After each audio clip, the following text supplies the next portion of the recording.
As a child, I had always thought I knew what true fear was. The fear of something hiding under your bed or in your closet. Hell, I thought clowns were the scariest shit out there.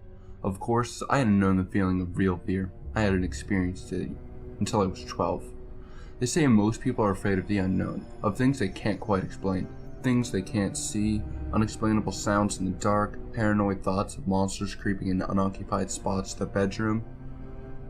These are the things that most people are afraid of, or so they say.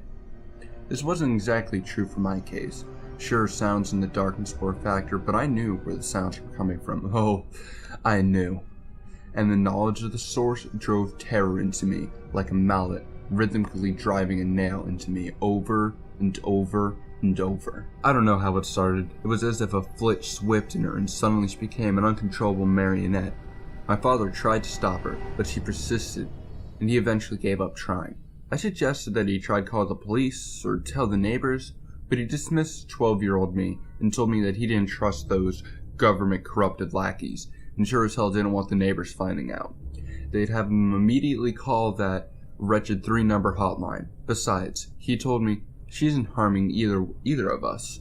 I had hoped it'd stay that way, but she didn't seem like my mom anymore, and I told him so. He yelled at me and scolded me, called me foolish. I wanted to shout back at him, telling him he has no idea how scared I am right now, hearing her.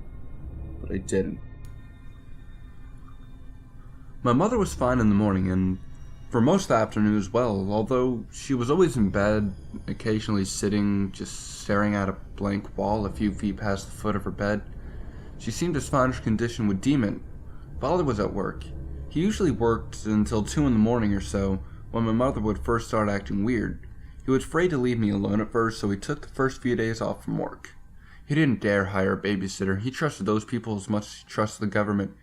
And after a few days, he figured it was safe enough to leave me at home, alone with her, and resumed leaving for work every morning. "Take care of your mother," he would always tell me before he left. I simply nodded, when in reality, instead of taking care of her, I hid from her. But for the most part, she was fine until evening. It was only at night, when I'm huddled under my covers in my bedroom, that she started acting up. That's when the noises would start. I would hear her get out of bed in my parents' bedroom. I'd hear her crawl across the hall, making her way to my bedroom. After the first night, I always remembered to keep my door locked. She would crawl, and I would hear her crawl all the way up to my bedroom door, and then the tapping would begin. They were just light taps at first, like how a student would knock at the door of a principal's office. But the taps, they went on for some time, just a constant, steady tap.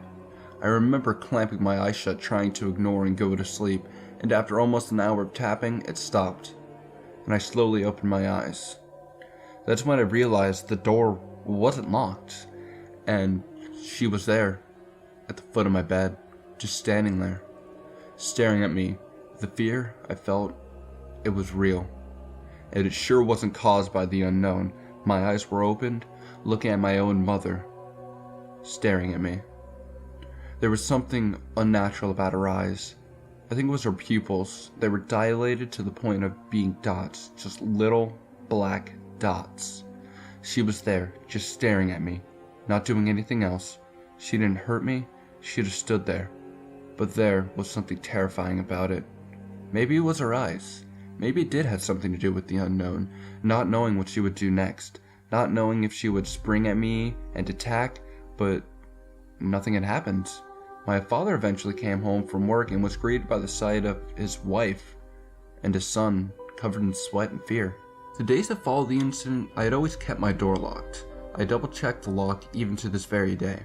Of course, that didn't stop the tapping sounds. Sometimes, I swear, they weren't even coming from outside my door. Sometimes I felt like they were coming from my window, or my closet, and perhaps worst of all, even under my own goddamn bed. Fear of the unknown. That's always how it is, one way or another, I suppose. That was when I had first encountered true fear at the age of 12. Every day after that, the door was always locked. Eventually, my mother passed away. It was from cardiac arrest right outside my bedroom, and my father opted to bury her in the backyard. Can't go trusting those morticians now. And eventually I moved out. I tried to convince my father to live with me, but he refused to let go of the old house. He had always been a stubborn man. Life has gotten much better for me since. I landed a high-paying job at a law firm, and next week I have a date with a beautiful woman I met a few days back. But every single night before I fall asleep, as I lay under a new set of covers I bought, I could almost swear. It's crazy, but I swear I could still hear the tapping noises.